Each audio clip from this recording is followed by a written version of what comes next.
لله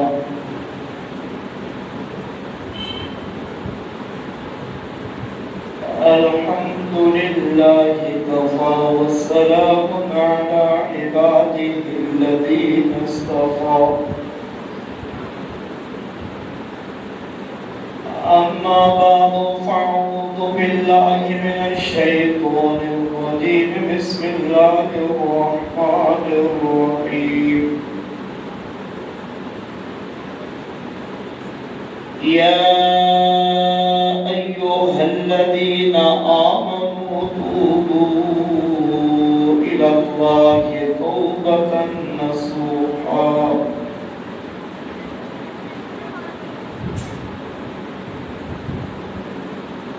وقال النبي صلى الله عليه وسلم الكيس من دان نفسه وعمل لما بعد الموت صدق الله العظيم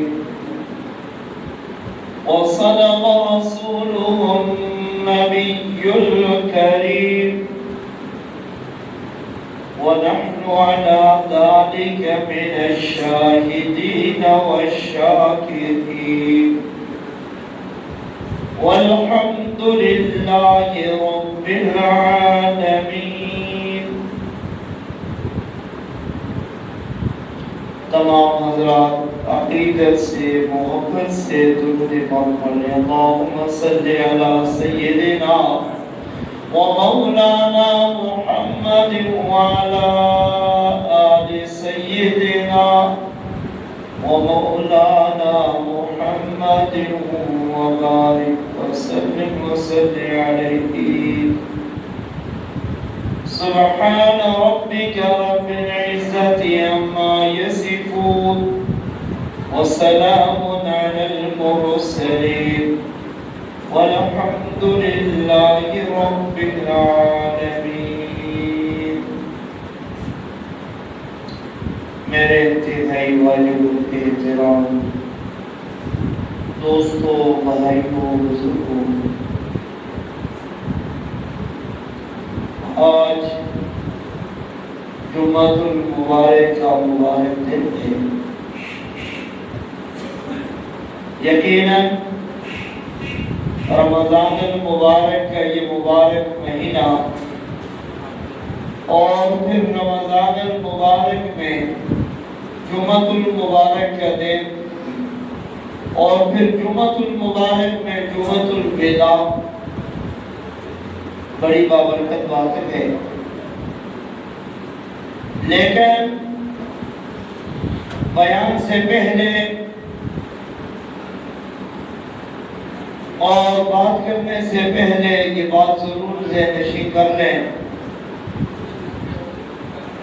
کہ رمضان کا مہینہ بھی ہے، جمعہ کے دن بھی ہے، اور وہ بھی جمعہ الوداع کا دن ہے. لیکن اسلام کے اندر، شریعت مطہرہ کے اندر جمعہ الوداع کوئی خاص تہوار نہیں ہے. جمعہ الوداع کے کوئی خاص اعمال شریعت میں نہیں ہے.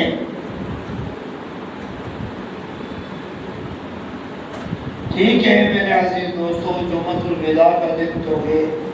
بڑا بابرکت دن ہے.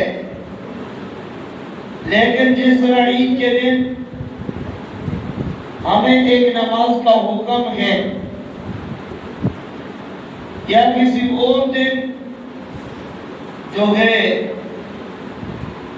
کوئی خاص اعمال کا حکم ہوتا ہے،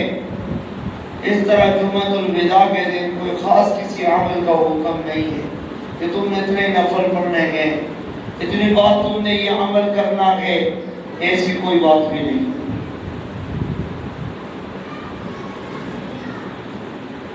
اس دن کرنے کے دو کام ہیں.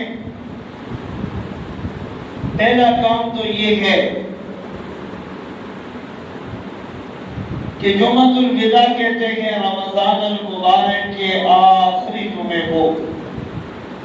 کہ اس کے بعد اس سال یعنی جس رمضان میں ہم گزر رہے ہیں،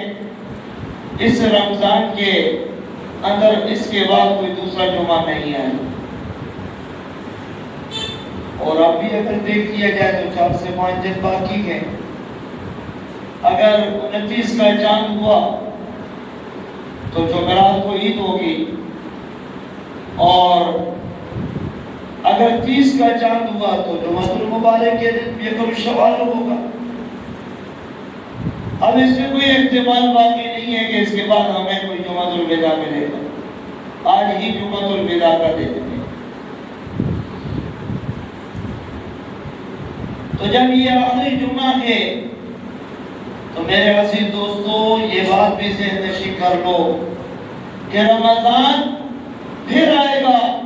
قیامت تک آتا رہے گا، جمعۃ الوداع کے دن پھر آتے رہیں گے، لیکن شاید ہم میں سے کوئی نہ ہو، شاید یہ میری زندگی کا آخری جمعہ ہو رمضان کا، اور آئندہ رمضان تو آئے گا، جمعۃ الوداع تو آئے گا، میں نہیں ہوں گا، آپ میں سے کوئی نہیں ہوں گے۔ گزشتہ سال رمضان کے مبارک مہینے میں اور پھر جمعۃ الوداع کے دن ہمارے ساتھ میرے عزیز دوستوں اس حال کے اندر کتنے وہ حضرات موجود تھے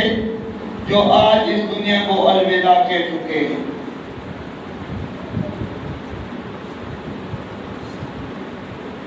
تو اس لیے میرے عزیز دوستو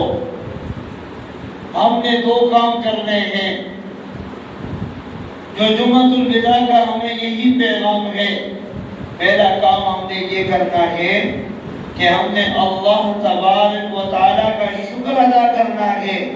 کہ یا اللہ تیرا شکر ہے کہ تو نے ہمیں زندگی کے اندر یہ مبارک مہینہ ایک بار پھر نصیب فرما دیا، اور پھر اس مبارک مہینے کے اندر یا اللہ تیری توفیق کے ساتھ ہم نے روزہ رکھا، تیری توفیق کے ساتھ یا اللہ ہم نے صلاۃ تراویح ادا کی، یا اللہ تیری توفیق کے ساتھ ہم نے نوافل پڑھے، یا اللہ تیری توفیق کے ساتھ ہم نے صبح و شام دعائیں مانگی، یا اللہ تیری توفیق کے ساتھ ہم گناہوں سے بچتے رہے، یا اللہ تیری توفیق کے ساتھ ہم نیک اعمال کرتے رہے، یا اللہ تیری توفیق کے ساتھ ہم نے جو ہے یا اللہ گناہوں سے توبہ کی، سحر کے وقت بھی یا اللہ ہم دعائیں کرتے رہے، افطار کے وقت بھی یا اللہ ہم دعائیں کرتے رہے، یا اللہ یہ مبارک مہینہ کہ جس کی ہر ساتھ بابرکت تھی، ہر لمحہ خیر والا تھا، ہر لمحہ یا اللہ تیری برکات کے نزول کا تھا، اور یا اللہ ہم نے بے رخی کے ساتھ بے توجہ کے ساتھ یا اللہ یہ مہینہ ہم نے نہیں گزارا، بلکہ غفلت سے نکل کر کے بیداری کے اندر ہر لمحے یا اللہ ہم تیری طرف متوجہ رہے، کبھی روزے کے ذریعے سے، کبھی صلاۃ تراویح کے ذریعے سے، کبھی ذکر اذکار کے ذریعے سے، کبھی آقا مدنی محمد عربی صلی اللہ علیہ وسلم پر درود شریف پڑھنے کے ذریعے سے۔ میرے عزیز دوستو ہر وقت یا اللہ ہم تیری طرف متوجہ رہے، تیری رحمت کے امیدوار رہے، اور تیرے برکات کو سمیٹتے رہے، یا اللہ اس کے اوپر ہم تیرا شکر ادا کرنا چاہیے کہ کرنا چاہیے، اللہ کا شکر ادا کرنا چاہیے کہ یا اللہ تیرا شکر ہے کہ تیری توفیق سے ہم نے یہ سب کچھ کیے، ہم اس قابل نہ تھے، ہمارے اندر یہ صلاحیت نہیں تھی، لیکن اللہ کی قدرت سے، اللہ کی توفیق سے کہ اللہ نے ہمیں یہ اعمال کرنے کی توفیق عطا فرما دی۔ جھوٹ سے ہم نے نفرت کی، غیبت سے ہم نے نفرت کی، کسی کو دھوکہ نہیں سے ہم نے نفرت کی، یعنی حتیٰ کہ ہر ایک گناہ کو چھوڑ کر کے ہم نے میرے عزیز دوستوں یہ ماہ مبارک گزارا، تو یقیناً ہمیں اللہ کا شکر ادا کرنا چاہیے۔ اور دوسرا کام اس ماہ مبارک کے اندر جو کرنے کا ہے، پھر اس جمعۃ الوداع کے اندر میرے عزیز دوستو وہ یہ کہ اللہ تبارک و تعالیٰ کے سامنے آج کے اس دن ہر ایک بندہ گڑ گڑائے، اللہ سے توبہ کرے، اپنے گناہوں پر رب سے معافی مانگے اور آئندہ اللہ تبارک و تعالیٰ کے ساتھ یہ عہد کر لے، یہ وعدہ کر لے کہ یا اللہ اس کے بعد میں گناہ نہیں کروں گا، اس کے بعد میں نماز نہیں چھوڑوں گا،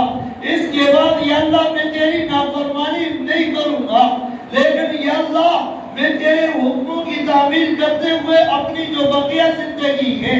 وہ گزاروں گا۔ میرے عزیز دوستو، قرآن کریم فرقان حمید میں رب کائنات کا فرمان ہے کانوا قلیلا من اللیل ما یہجعون، کانوا قلیلا من اللیل ما یہجعون، کہ بہت کم لوگ ہیں اور بہت تھوڑے لوگ ہیں، قلیلا بہت کم لوگ جو ہیں، نیک لوگ، اللہ والے لوگ، قلیلا من اللیل ما یہجعون، کہ رمضان کے مبارک مہینے کے اندر راتوں میں بہت تھوڑا سوتے ہیں، وَبِالْأَسْحَارِ هُمْ يَسْتَغْفِرُونَ، اور جب رات کا آخری وقت ہوتا ہے، جب سحر کا وقت آتا ہے، ہم یستغفرون، تو اللہ تبارک و تعالیٰ کے سامنے گڑ گڑاتے ہیں، روتے ہیں، اپنے گناہوں پر معافی مانگتے ہیں، ساری رات اللہ کی عبادت کرتے ہیں، ساری رات نوافل پڑھتے ہیں، ساری رات اللہ کا ذکر کرتے ہیں، لیکن جب سحر کا وقت آتا ہے، رات کا آخری لمحہ آتا ہے، تو پھر اللہ تبارک و تعالیٰ کے سامنے توبہ کرتے ہیں۔ میرے عزیز دوستو، حدیث مبارکہ کا مفہوم ہے، حضرت امی عائشہ صدیقہ رضی اللہ عنہا جب جناب رسول اللہ صلی اللہ علیہ وسلم سے یہ آیات مبارکہ سنتی ہیں تو کہتی ہیں کہ حضور یہ کیا بات ہوئی جب ساری رات اللہ کے بندے عبادت کے اندر گزارتے ہیں، ساری رات قیام کے اندر گزارتے ہیں، اور قیام اللیل کے بعد جب صبح ہوتی ہے، جب نیند سے بیدار ہوتے ہیں تو پھر اپنے گناہوں پر توبہ کرتے ہیں، رات کے ساری رات عبادت کرنے کے بعد رات کے آخری حصے میں استغفار کرتے ہیں، کیا انہوں نے ساری رات گناہ میں تو نہیں گزاری کہ توبہ کر لیں گے؟ تو جناب رسول اللہ صلی اللہ علیہ وسلم ارشاد فرماتے ہیں کہ ساری رات عبادت کرنے کے بعد، اللہ کی بندگی اختیار کر لینے کے بعد صبح کو توبہ اس لیے کرتے ہیں کہ کہیں عبادت کے اندر کوئی کوتاہی باقی رہ گئی ہے تو اللہ تبارک و تعالیٰ اپنی قدرت کاملہ سے اسے بھی معاف کرنا اور تاکہ وہ عبادت کامل طور پر مقبولیت کا درجہ پالے۔ میرے عزیز دوستو،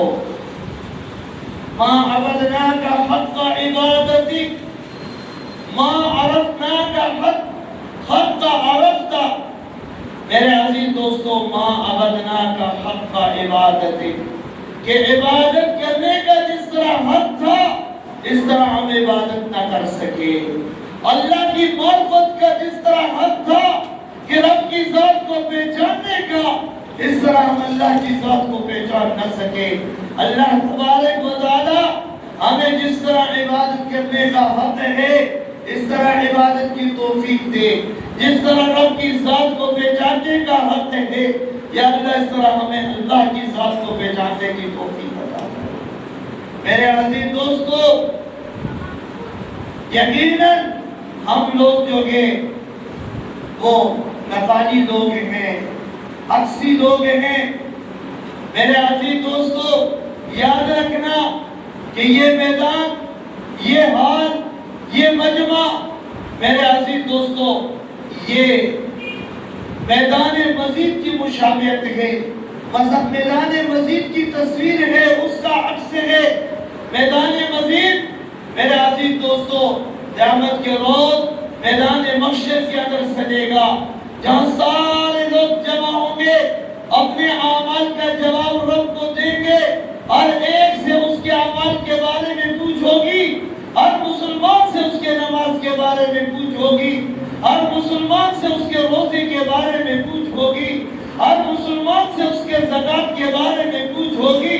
ہر مسلمان سے اس کی زندگی کے اچھے اور برے عمل کے بارے میں پوچھ ہوگی کہ تم نے اپنی زندگی کیسے گزاری، کس اعمال کے اندر گزاری، کہاں تم اپنی زندگی بسر کرتے رہے۔ میرے عزیز دوستو، یہ اس میدان کا عکس ہے دنیا کے اندر۔ اور اسی طرح اللہ تبارک و تعالی میرے عزیز دوستو عرش کی اپنی اس کرسی کے اوپر تشریف فرما ہوں گے، اور لوگ مجموع کی صورت کے اندر اللہ کے دربار میں حاضر ہوں گے، سامنے بیٹھے ہوں گے، اور اللہ تبارک و تعالی اپنے بندوں سے ان کے اعمال کے بارے میں سوال کریں گے۔ میرے عزیز دوستو،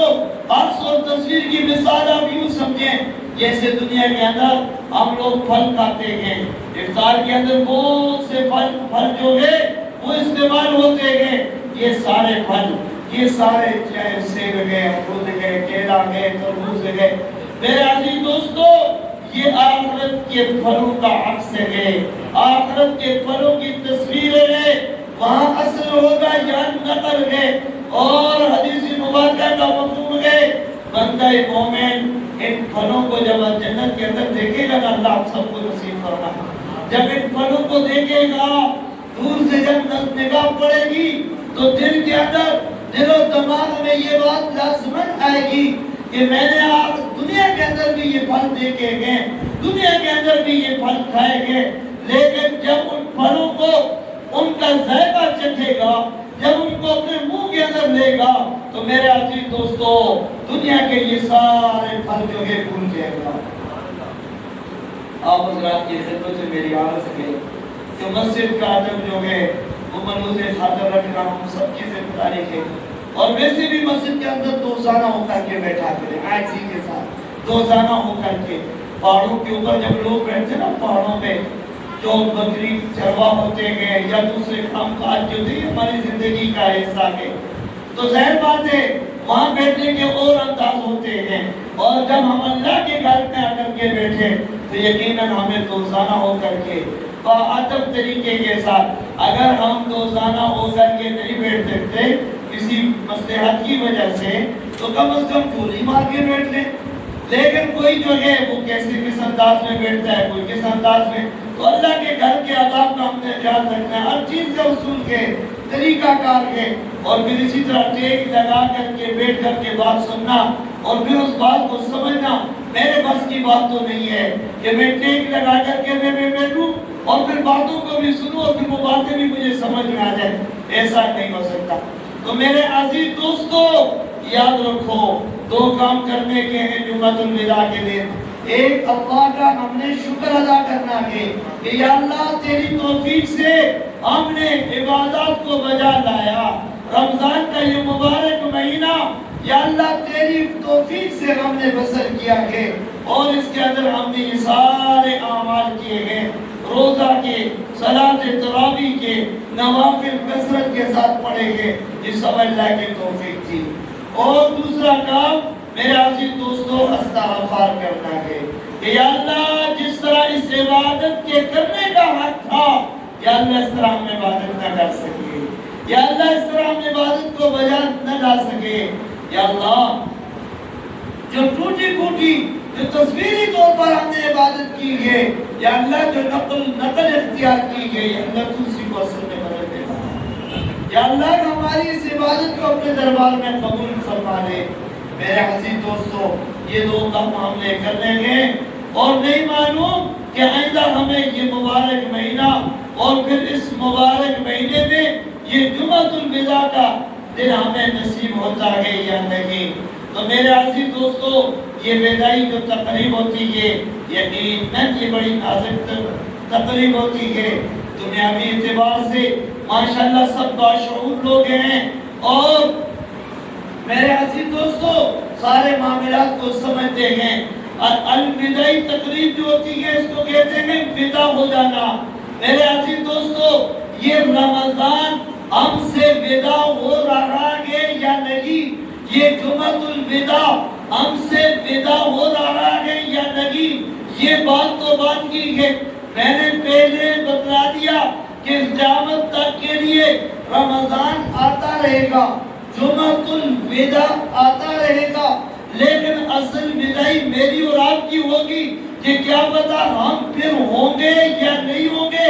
آئندہ رمضان ہوگا اور جمعۃ الوداع کا دن ہوگا، اور ہم میں سے کون ہوگا کون نہیں ہوگا۔ میرے عزیز دوستو، فکر اس بات کی کر لیجیے، اور جب یہ بات سمجھ چکے ہو، یہ بات سب کے علم میں آ چکی ہے، اور یہ بھی سب کو معلوم ہے کہ وہاں پر جہاں میں نے اور آپ نے جانا ہے، جہاں ہمارا آخری ٹھکانہ ہے، اور جو آخرت کی پہلی منزل جسے قبر کہا جاتا ہے، جس کے بارے میں آقا مدنی کا ارشاد ہے،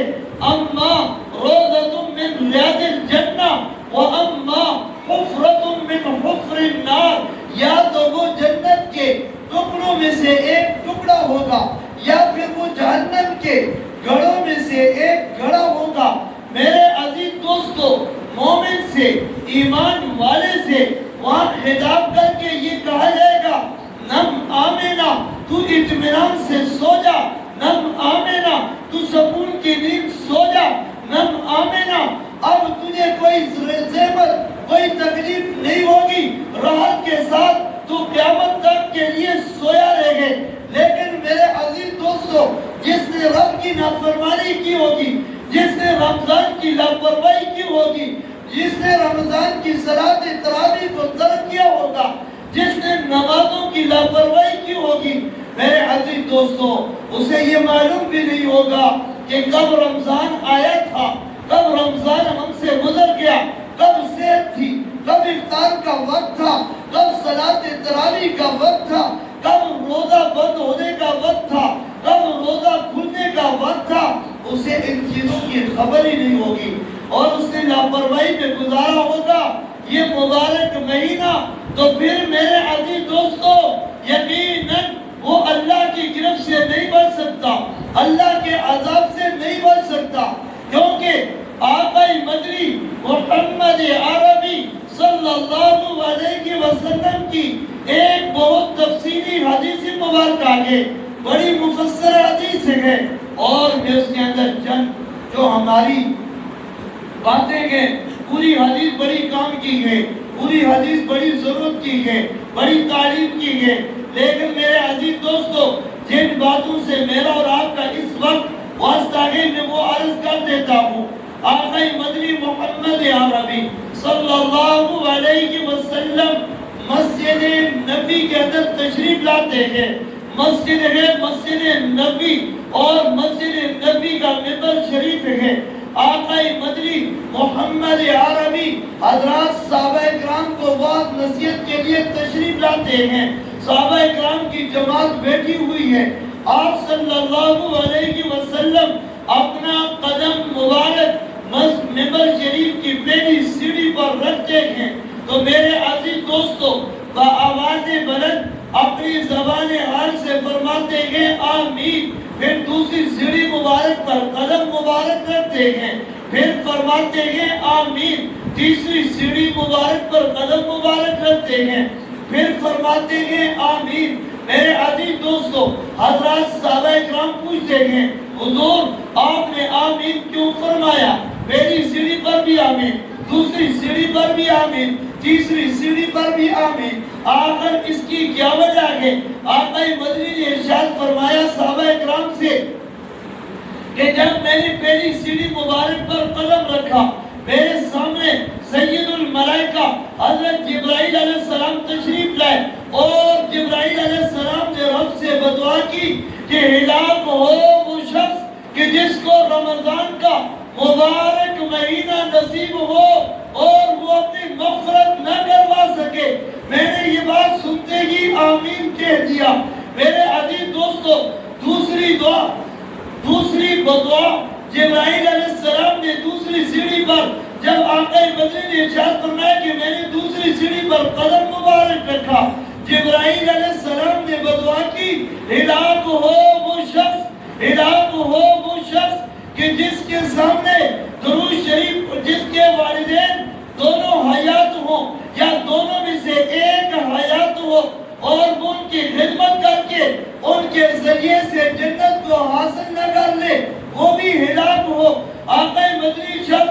کرتے ہیں۔ اس بدعا کے اوپر بھی میں نے آمین کہا، تیسری سیڑھی مبارک پر قدم مبارک رکھا تو پھر آمین فرمایا۔ آقا مدنی نے ارشاد فرمایا کہ تیسری سیڑھی پر جب قدم مبارک رکھا، جبرائیل علیہ السلام پھر حاضر ہوئے اور پھر بدعا کی کہ ہلاک ہو وہ شخص کہ جس کے سامنے آپ کا نام مبارک لیا جائے اور وہ آپ پر درود شریف نہ پڑے، وہ شخص بھی ہلاک ہو۔ اس پر بھی میں نے آمین فرمایا۔ میرے عزیز دوستو، سوچ اور فکر کی بات ہے، بدعا دینے والے سید الملائکہ ہیں، بھیجنے والی رب کی ذات، بدعا دینے والے سید الملائکہ حضرت جبرائیل علیہ السلام، اور بدعا کے اوپر آمین کہنے والے جناب رسول اللہ صلی اللہ علیہ وسلم۔ تو پھر بتلاؤ کہ اس بدعا کی قبولیت میں کوئی شک باقی رہتا ہے؟ میری اور آپ کی مانگی ہوئی دعا کے اندر شک ہے کہ کیا پتہ قبول بھی ہوتی ہے یا نہیں؟ لیکن میرے عزیز دوستو، جو سید الملائکہ نے مانگی ہو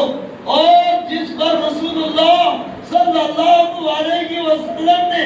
آمین فرما کر کے موت لگا دی ہو، تو پھر اس دعا کی قبولیت میں کوئی شک باقی نہیں رہتا۔ فکر کرو، یہ رمضان کا مبارک مہینہ جو ہم سے جا رہا ہے، جو ہم سے گزر رہا ہے، کہیں ایسا نہ ہو کہ یہ مبارک مہینہ گزر جائے اور ہم اسی طرح بخشش المغفرت سے محروم رہ جائیں۔ تو اللہ سے توبہ کرو، اللہ سے گناہوں پر معافی مانگو، بخشش کی دعائیں مانگو کہ یا اللہ اس ماہ مبارک کو ہمارے لیے بخشش کا ذریعہ بنا دے، اس ماہ مبارک کو ہمارے لیے یا اللہ مغفرت کا ذریعہ بنا دے۔ اور دوسرے نمبر پر جن کے والدین حیات ہیں، اللہ کا شکر ادا کرو، اللہ کا شکر ادا کرو اور ان کی خدمت کر لو، ان کی خدمت کر کے خدمت کے ذریعے سے جنت حاصل کر لو۔ اور اگر دونوں میں سے کوئی ایک حیات ہے تو اس کی خدمت کرو، جو جا چکا ہے اولاد کو چاہیے کہ ان کے لیے کثرت سے استغفار کرے، جو جا چکے ان کے لیے سارے ثواب کرتا رہے، ان کے لیے کثرت سے استغفار کرتا رہے۔ اور میرے عزیز دوستو، اسی طرح آقا مدنی محمد عربی صلی اللہ علیہ وسلم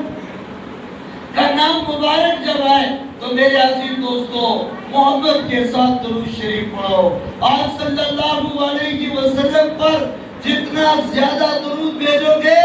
یقیناً انسان کا اپنا فائدہ ہے، شفاعت کا ذریعہ یہی درود بنتے ہیں۔ میرے عزیز دوستو،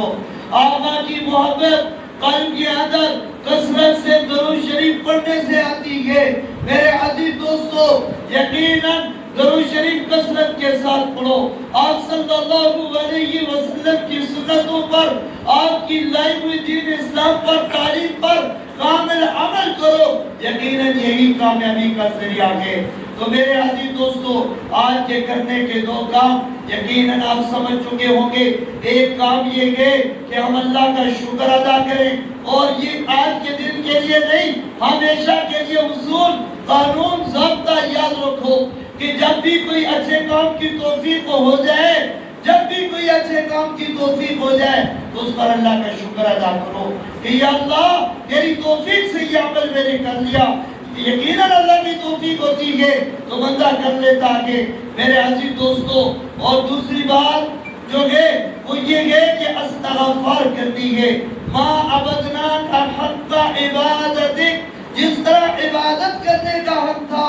جس طرح سجدہ کرنے کا حق تھا، اس طرح ہم نہ کر سکے۔ یا اللہ ہماری ٹوٹی پھوٹی عبادت کو اپنے دربار عالیہ میں قبول فرما۔ میرے عزیز دوستو، اس کے اوپر استغفار کرنی ہے کہ جو کمی کوتاہی ہم سے اس مبارک مہینے کے اندر رہ چکی ہے، یا اللہ اپنے فضل و کرم سے اسے معاف فرما اور ہماری اس عبادت کو خالص قبول فرما۔ تو میرے عزیز دوستو، یہ دو کام کرنے ہیں، توبہ استغفار، گڑ گڑانا اللہ کے سامنے، اور آج اس دروازے سے، اللہ کے اس گھر سے تب نکلنا ہے کہ جب اپنے گناہوں پر معافی مانگ لیں، اپنے گناہوں پر توبہ کر لیں، اپنے گناہوں پر نادم ہو جائیں اور آئندہ ایک بھی کر دیں کہ آئندہ ہم گناہ نہیں چھوڑیں گے، آئندہ ہم نماز نہیں چھوڑیں گے، آئندہ ہم روزے نہیں چھوڑیں گے، آئندہ ہم زکوٰۃ صحیح ترتیب کے ساتھ ادا کریں گے۔ میرے عزیز دوستوں، حالات کیا چل رہے ہیں، اس سے بڑھ کے اور کیا معاملات ہوں گے؟ آج کیا حالات ہیں، آج دوسرا بندہ دوسرے بندے سے دور ہو چکا، یہ بھی ایک گہری سازش ہے، یہ بھی غیر مسلم کی ایک گہری سازش تھی کہ مسلمان کو مسلمان سے دور کر دیا جائے گا۔ مسلمان کی جو ترتیب عبادات ہے اس کے اندر ہم اپنے آرڈر چلائیں گے کہ آج آرڈر نہیں چل رہے کہ سبوں کے درمیان اتنے فٹ کا فاصلہ کر لو، اعتکاف نہیں کر سکتے، فلاں کام نہیں ہو سکتا، فیصلے وہ ہوتے ہیں، آرڈر کی منظوریاں یہ ہوتی ہے۔ میرے عزیز دوستو، یہی وہ قیامت کے علامات ہیں یا نہیں؟ ہم نے اللہ کے آرڈر کو چھوڑ کر کے، ہم نے رسول اللہ صلی اللہ علیہ وسلم کے فرمان کو چھوڑ کر کے غیروں کے آرڈر کے اوپر ہم چلنے کو تیار ہو چکے ہیں۔ وہ جو فیصلے کرتے ہیں ہم ان کو ماننے کے لیے تیار ہیں۔ تو میرے عزیز دوستو، اس سے بڑھ کر کے اور کون سا عذاب ہوگا، اس سے بڑھ کر کے اور کون سی پکڑ ہوگی؟ مرنے والے کو نہیں پتا کہ میں کیوں مر رہا ہوں، مارنے والے کو نہیں پتا کہ میں کیوں اسے مار رہا ہوں۔ میرے عزیز دوستو، چند پیسوں کی خاطر جان لے لی جاتی ہے۔ میرے عزیز دوستو، دنیا کی چند مفاد کی خاطر دوسرے کی ساری چیزوں کو ناحق اور حرام طور پر ضبط کر لیا جاتا ہے، اور چغل خوری، جھوٹ اور زنا یہ تو معاشرے میں عام ہو چکا ہے، ان کو تو ہم لوگ گناہ سمجھتے ہی نہیں۔ تو میرے عزیز دوستو، پھر اس سے بڑھ کر کے اور کون سا عذاب آئے گا؟ ابھی تو ایک کورونا میرے عزیز دوستو اس نے اپنی جھلکیاں دکھائی ہے، حقیقت میں کچھ بھی نہیں ہے، حقیقت میں اللہ کا عذاب ہے، اللہ کی پکڑ ہے۔ ہمیں اپنے گناہوں سے توبہ کرنی ہوگی، اللہ سے ہمیں معافی مانگنی ہوگی، ہمیں اپنے دل سے نفرت نکالنی ہوگی، محبت کے بیج ہمیں اپنے دل کے اندر بونے ہوں گے، ہمیں اللہ کی طرف جو ہمارا حقیقی راستہ ہے، ہم نے جس راستے کو ترک کیا ہے، میرے عزیز دوستو اس راستے کا ہم نے دوبارہ انتخاب کرنا ہوگا اور ہم نے رجوع اللہ کرنا ہوگا۔ پھر یقیناً میرے عزیز دوستو اللہ کی طرف سے رحمت کا نزول ہوگا۔ میری اللہ سے دعا ہے کہ اللہ تبارک و تعالی ہماری ٹوٹی پھوٹی رمضان کی عبادتوں کو قبول فرماتے ہوئے ان کے اندر جو ہماری کمی کوتاہیاں ہیں اللہ تبارک و تعالی اپنے فضل و کرم سے معاف فرمائے۔ اور میرے عزیز دوستو، اٹھتے بیٹھتے چلتے پھرتے اس عاشرے کی جو دعا ہے وہ کثرت سے پڑھو، اللہم انک عفو تحب العفو فاعف عنی۔ میرے عزیز دوستو اس کے ساتھ یہ وظیفہ بھی خود بولو، اللہم اجرنی من النار، اللہم اجرنی من النار، بکثرت اسے پڑھتے رہو، اللہ سے گناہوں پر توبہ کرو، معافی مانگو۔ اللہ تبارک و تعالی ہم سب کو عمل کی توفیق